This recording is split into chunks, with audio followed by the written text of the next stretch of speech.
Bubbly Bread here, and we have just touched down in the land of sweet adventures. Imagine this, a world of candy where there are lollipops as big as your head and houses made of cookies and chocolate. Yum! Or picture this, walking into a candy shop where every treat you can think of stretches on and on. It's like a dream come true. Now that's what I call living the sugar-coated sweet life. Over the next 3 months, we're diving into some amazing lessons that will be just as exciting as our candy-filled dreams. We'll discover who Jesus is, hear about jaw-dropping miracles from the Bible, and learn how and why Jesus came to be our ultimate lifesaver. Spoiler alert! Living for Jesus truly is the sweetest life of all. So, grab your favorite candy and a buddy and let's jump into this sweet journey together.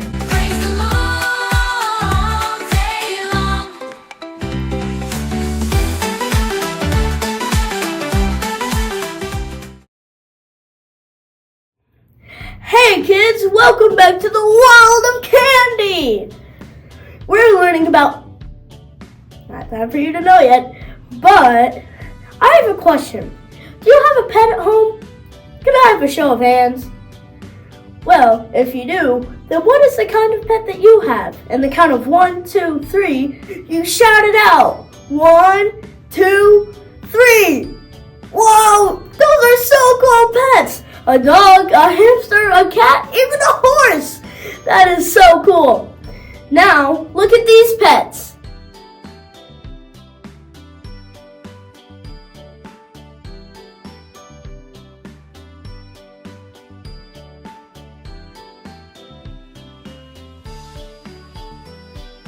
Most of us enjoy taking care of our pets. We like to play with them, feed them, even give them treats. But think about this.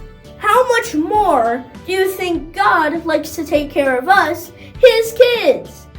Well, let's think about that while we head over to Nellie and see what our sweet truth is. Aww, pets can be so cute and cuddly, can't they? While they're cute and fun, they also need a lot of care. And so do we. We need someone to help us, to care for us, to love us. Which brings me to our sweet truth for today.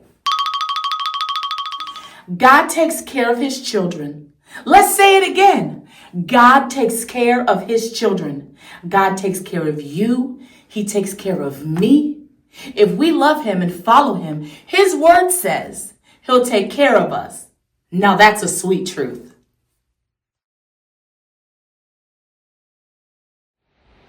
Look!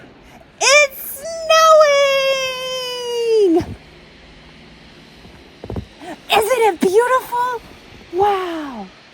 Have you ever caught a snowflake on your tongue? Look at it, it's so beautiful. You know, it's really hard to imagine that anything this beautiful can be dangerous, but it can. And in fact, if we're not careful, we could get snowed in right here at the candy shop. Wait a minute. Snowed in at the candy shop. Trapped and surrounded by candy. Now I could think of some worse places to be trapped, can't you? Now, speaking of, sometimes we can feel like we're trapped by our circumstances or the things that are happening and going on in our lives. You know, maybe you feel like you just try and you try, but there's no way out. You can't find a way out of it. It seems hopeless, like you're boxed in or snowed in by peer pressure or family problems. We can all feel like that sometimes. It's difficult and can sometimes even be scary.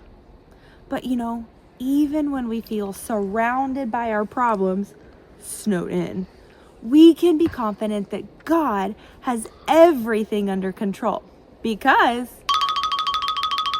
I will trust God to take care of me in every situation. What's that? Here comes a snowplow right now. Well, I guess we won't be snowed in and surrounded by candy after all. Maybe next time.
We've been learning about miracles, and today we're going to learn about a miracle of how someone was protected from King Herod.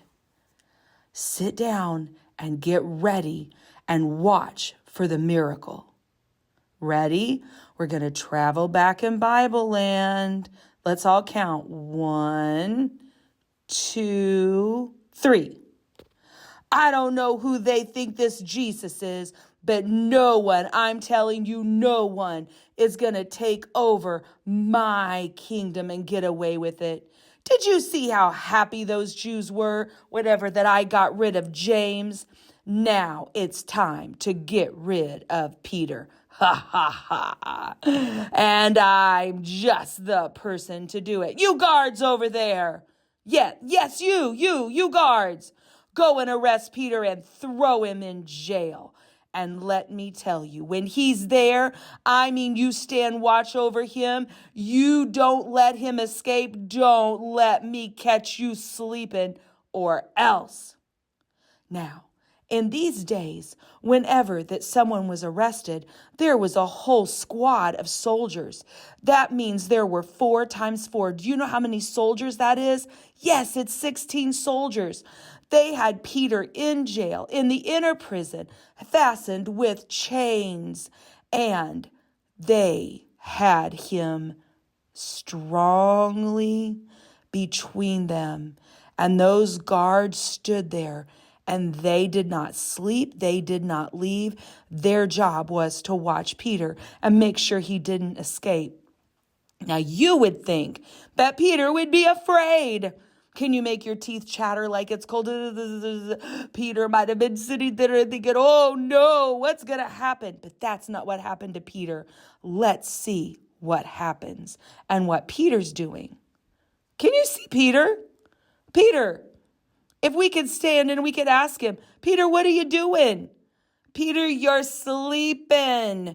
Peter, don't you know you're arrested and you're in the middle of all of these guards and that Herod is out for you and he has no good plans for you whatsoever? But Peter is sleeping. And all of a sudden, as Peter is sleeping, he thinks he's having a dream. Why, the guards are still there, but all of a sudden, there was a bright light that shone down in Peter's cell. And quickly, there was an angel that touched Peter on the shoulder and said, wake up, Peter, hurry, hurry, get up. And Peter's chains fell off. The soldiers were asleep. They didn't wake up. But the angel said to Peter, Peter, put on your sandals, get on your coat, come on. And Peter did what the angel told him, but Peter wondered, is this a dream? Is this real? And then they passed through one set of guards. And then they walked on and there were more sleeping guards and none of the soldiers woke up and none of the soldiers stopped them. And why, Peter walked from the innermost part of that prison, following that angel all the way out of jail. And when Peter and the angel reached the gate going into the city, why, the gate swung open all by itself. Peter was free. And then the angel left him. Wow. Peter realized this was not a dream, but this was a true miracle. That the Lord had sent an angel to deliver him from Herod. Now where should he go? What was Peter going to do? Who was going to believe him? Where was he going to go? Yes, his friends. So he went to his friend Mary's house. And do you know what was going on there? You guessed it. They were praying for Peter. They were praying for a miracle. Because you see, no person could go into that jail and demand Peter to get out. No person could go past all of the guards. No person could go and change Peter's situation. He had been arrested by the king, and that's where he had to stay until that his friends began to pray. And when his friends began to pray, it made a way for a miracle. And the Lord had sent an angel. And now here's Peter standing at Mary's door, and he knocks on the door. And they thought, what? What is going on? And there was a girl named Rhoda about your age, and she said, who is it? And Peter answered, and she knew Peter's voice, and she forgot to open the door. She was so excited. She ran back to the prayer meeting and she shouted, Peter's at the door, Peter's at the door. And everyone thought that Rhoda had just simply maybe had an issue, a problem, a bad pizza dream. Rhoda, Peter is in prison. What do you mean he's standing outside the door? She said, well, come and see. And the people went, and there was Peter. And they all said, Peter. And they asked him in, and they said, oh, it is a miracle, Peter. The Lord has answered our prayers and delivered you from prison. But how? And Peter got to tell them the miracle, how all of a sudden while he was sleeping and trusting in Jesus, that no matter what happened, that the Lord was there and was with him. And then an angel woke him up and he was delivered from the prison. Well, the next morning, the soldiers woke up and they found Peter was gone. And I can tell you that the king was not happy about it. But Jesus takes care of his children. and worked a miracle for Peter when his friends prayed. So, what about you? Do you have a miracle that no one can help you with? It's a problem that no one else can help you out of? Well, let me tell you, if you will pray, Jesus will make a way. Hey kids, Maria here again, and we need your help. Can you help me? Oh, wonderful. Thank you so much. You see, it's memory verse time, and all of our memory verse words have gotten scrambled up in all the candy. Can you help me? Great. Unscramble the words and help us put our memory verse back together. Oh, thank you so much for unscrambling all the words. I needed help. Now that they're all unscrambled, let's say it together. If ye shall ask anything in my name, I will do it. Now, whose name are we talking about? Jesus! That's right. Now let's say it one more time. If ye shall ask anything in my name, I will do it. John chapter 14, verse 14. Great job! We've learned some awesome stuff here today at the World of Candy. We'll see you next week. And don't forget, God takes care of his children.